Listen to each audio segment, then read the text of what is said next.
Greetings ladies and gentlemen, I am SocioPsycho, and today we take a look at Super Splatters, a game created by Spiky Snail, available on PC, Mac, and Linux. It's a casual physics puzzle game, and it is an interesting one at that, but how does it hold up? When we jump into the options menu, you have a music and sound slider, which is nice, as the music does help fit the theme of the game and propel the atmosphere a little bit better. You do have a choice in between keyboard and controller, and while the keys may not be rebindable, I found that it's very simplistic in what it asks you to do, that it wasn't an issue at all. In the video settings, the game runs at 60 frames per second with no tearing, clipping, or crashing that I have experienced. It has wide variation of screen resolutions, as you can see, VSync and whatnot. The game is not graphically astonishing, but it's not bad by any measure. It is simplistically cute in the way that it looks, and how it performs is just fine. The game also has a leaderboard-esque atmosphere to it, and that's where Splatter TV comes into, because when people do play, higher people and higher skills are able to share their accomplishments on Splatter TV, other people can watch that in essence to understand how to beat a level perhaps, or to improve on his score, because the game is rooted around a score mentality of a leaderboard.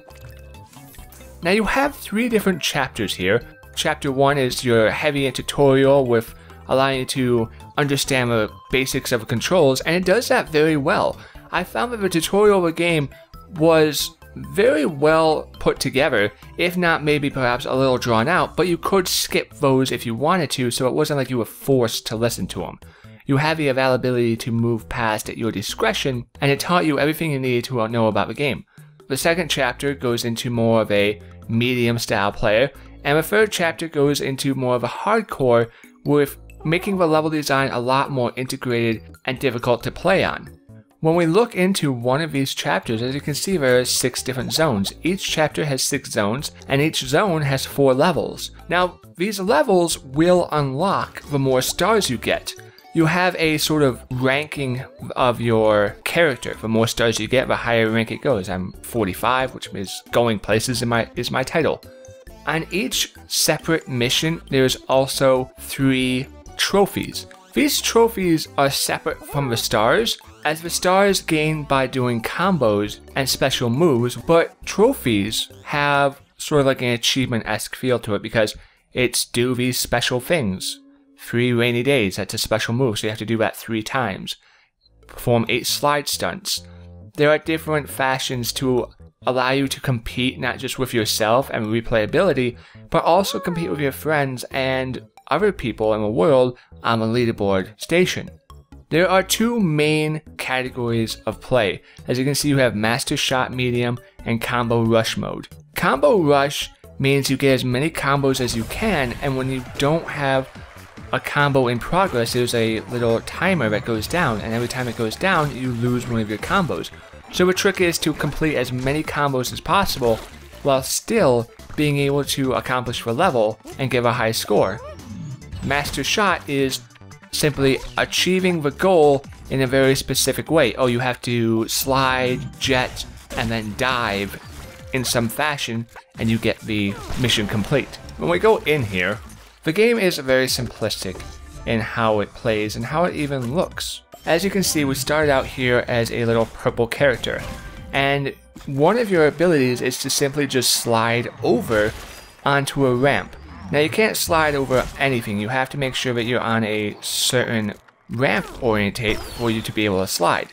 Each one of your characters is a pile of goo, and your purpose of doing this is to simply explode your goo onto all the little spiky balls of the correct colors, green to green, purple to purple, red to red. It's as simple as that. When you complete that achievement and you unlock as you progress forward, in later rounds, you'll learn new abilities and other abilities, and it adds a little bit of depth. Now, the game is not overly eccentric in how much depth it has, but for what it does and how well it plays, the game is just fine. Now, as you've noticed, in the interface, you have in the top left corner stunts. Now every time you do a slide or an airplane or a splatter, if you run into a spike you'll get a splatter. There are different sorts of stunts you can have. When you gather up these stunts, your combos will increase, and it also increases your score. The more stunts you get 3 stars, boom, that way it gives you a boost and increase in your overall score. So it's very steeped in its leaderboard and progressional try again. The game is entertaining to a point. Now, it is also a casual physics-based game, as it is sort of a puzzle figuring out, like where do I go, how do I do this? And in the beginning you may need to try to figure out exactly how to place your character and what direction and angle you need to hit. And should you fail, you can simply restart over. Now I'm not sure if this was the best usage or idea of the game, because they easily allow you to just restart the game over at the chapter level that you're on. I can see this being really useful in the fashion that if you mess up, you shouldn't have to start the mission all the way over, but at the same time, perhaps if they had a level of difficulty, and the harder you played on the difficulty, the less chances you had to get through the game, but you might have been awarded a 1.5% increase in your score points.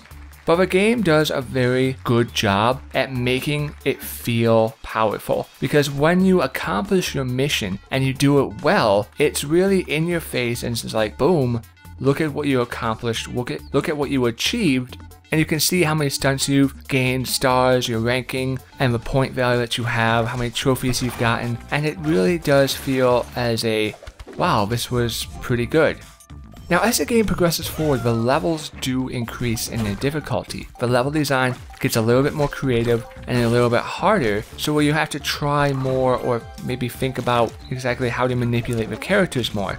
If this game was suffering from anything, it would only be perhaps a lack of content, as there is a small variation of the levels, and you can get through the game in about 2 to 3 hours, depending on your skill and, more importantly, how much of the extra content you want to go through, because a lot of replayability value comes from beating scores. And while that's perfectly fine, there's not an issue with people who may want to be more competitive, whether it be against themselves or against other people, you will find the game perhaps being a little bit tedious or repetitive because of the lack of content that you do come across. It's an entertaining and cute little game, and it really comes down to one's personal preference. If you have it and you're competing against your friends, you could probably get a lot of hours on it. But unless the idea of this game really captivates you, then for $10 it's probably not a good sell, and you might want to wait until it's on sale for about $4 or $5. The game plays solid, and it does have this sense of accomplishment and really this flair for achievement, and that's really nice to see. But it has a severe lack of content and the abilities that you're able to use. You have the power slide, the jet, the bombardment. You can spray yourself over a different area if you do your combos right. And it's really about positioning and making sure that your angles are perfect. Now, this may be a game that frustrates a lot of people really easily, or it's something that many people enjoy. And so I can recommend this game because of the aspect that it has the potential for some people to really enjoy it at $10, and it has the potential for some people who don't want to spend $10 but would enjoy it at $5. But it's very simplistic in what it does, and you know what you're getting into when you get it. There are really no surprises. So yes, I can recommend it to those two different groups. I enjoyed my time with it, although I would have preferred it to be a little bit larger than it was. Thank you for watching, everybody, as I've been SocioPsycho, and I'll see you next time.